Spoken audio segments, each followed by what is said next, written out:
Debra is a true conservative, has been active in the Republican Party for 17 years.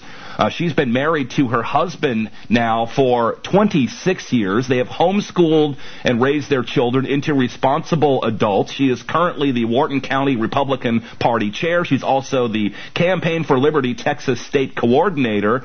Debra is also the founder and CEO of Prudentia, a medical consulting firm, so she knows a little bit about health care. She is a daughter of the Republic of Texas. Debra's ancestor, Nathan Rice, fought in the Revolutionary War, and another was killed in the Dawson Massacre near Salado Creek outside San Antonio in September of 1842. Debra Medina has been a tireless advocate for private property rights, gun ownership, individual responsibility, and adherence to the Constitution. She has actively opposed big government, taxes, bailouts, mandatory vaccinations, and even the Trans-Texas Corridor. Well, where do you want to start here? Tell people a little bit more about yourself and, the history you've had with the Ron Paul Revolution, your role in that during the 2008 election, so they can get to know you a little better. My husband and I were both born and raised in Beeville, Texas, which is about halfway between San Antonio and Corpus Christi, to put it on the map. It was the home to a Naval Air Base through most of our youth, and we moved our family to Wharton, Texas in 1989. I had a 4-year-old daughter and a 6-month-old son at the time, and so we've pretty much seen those two kids grow up here in Wharton County, which is right pretty much smack dab in the middle of Congressman Ron Paul's congressional district. So as a young mother and wife and, teacher, because I had 2 young ones to homeschool, I grew up under the tutelage, if you will, of Ron Paul's political mentoring, and got pretty involved in the Republican Party in the early 1990s. Pro-life, pretty staunchly pro-life, pretty politically incorrectly pro-life. I take real hard lines on the pro-life issues, and in our county I was pretty dismayed to find the deacons of my local church leading the charge to have that removed from the Republican Party platform. And so that was the thing. Everybody's got something different, I guess, that thrust them into the political arena, but that was the slap upside my head that made me say, you know what, we're free, and we enjoy the freedoms that we have because people have stepped into the public square and defended them, and it's that eternal vigilance, and I better start being vigilant. And so that was the thing that moved me 15, 16, 17 years ago to get pretty active.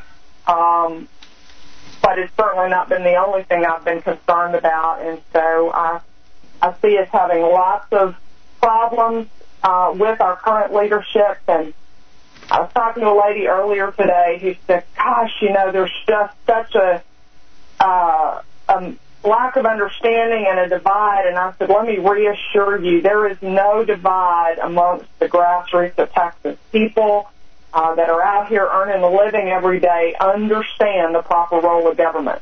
The confusion seems to be in Austin and Washington, and we absolutely have got to increase our involvement and our vigilance and make some changes in that regard. Yeah, we're doing our best here on Austin, which, as you know, is kind of the San Francisco of Texas here. They want to take your guns, they want to green everything up and kill people, but I digress.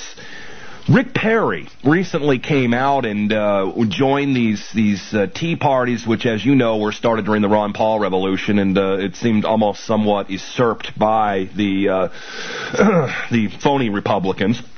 And he seems to almost be taking a lot of your positions, Debra. I wonder if this is kind of a preemptive attack on your candidacy.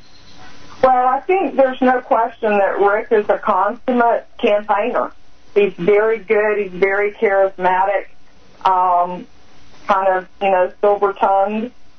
But we have got to, as individuals, be a little bit more discerning in the selection of our elected leaders and look at the fruit of their life. The governor has let us down time and time and time again. He makes promises he never keeps, and flip-flop on issues. I think some of us are going to remember the need to secure the border, which was a big campaign issue 4 years ago, and he wasn't sworn in barely before he backed off of all of those promises, and we continue to deal with the wide-open border, or I say the erasing of the border. You know, I think there's an agenda. You've got to understand there's an agenda out there to just kind of take that off the map entirely, you know, and he's done that there. He certainly has been no help to parents in the state of Texas, as we've seen under Republican leadership in Austin, just terrible invasions on parental rights issues. The El Dorado fiasco is one, but touching every family in Texas, his order to immunize every 11-year-old girl with the Gardasil vaccine. Which has already killed several girls around the world. Yeah, so you can go down a list of things we've got to remember. We ought to all be judged by the fruit of our life, not just by the words that come off of our lips. And so, no question, he's a smooth candidate.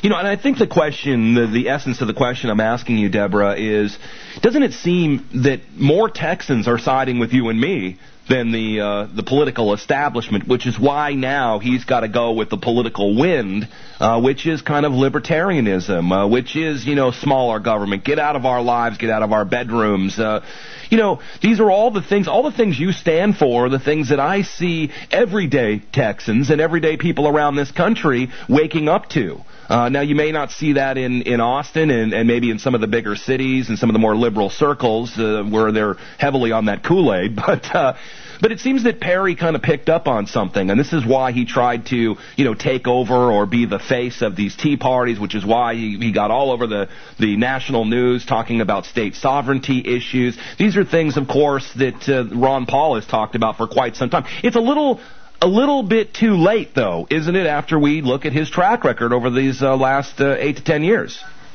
Well, it certainly ought to be day late, dollar short for him. You know, he's been sitting in Austin as the governor, and many would argue that as the lieutenant governor, there's a little even more legislative power and authority. So he's got quite a tenure under his belt, and where have we seen him pushing back Washington? I can't think of a single place where he's pushed back Washington. You know, our friends up in Montana nullified Real ID. When Real ID came to the state of Montana, that legislature said, you don't have the authority to do that, and they pushed it back and nullified it. Utah said, no, we're not doing No Child Left Behind. Thank you very much, but we're not participating. Where is Texas? Where is the leadership in Texas to...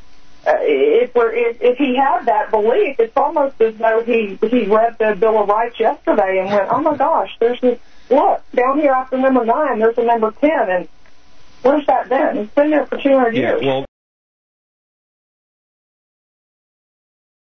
I certainly think that we Texans, and that's going to be a big part of this campaign.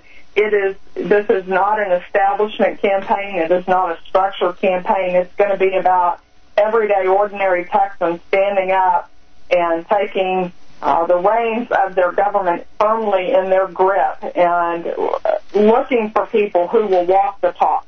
And clearly, Mr. Perry has not walked the talk. He hasn't walked the talk for a long time. So certainly, I believe, and others are coming on board daily, signing up to support. I hope your listeners will visit us at medinafortexas.com and get engaged. We need lots of people to get behind us because we are up against two Goliaths in this race, and we haven't started talking about the second yet. But yeah, well, we'll do no that. Question that Rick is not walked his talk. We'll get to the other Frankensteins in the race as well.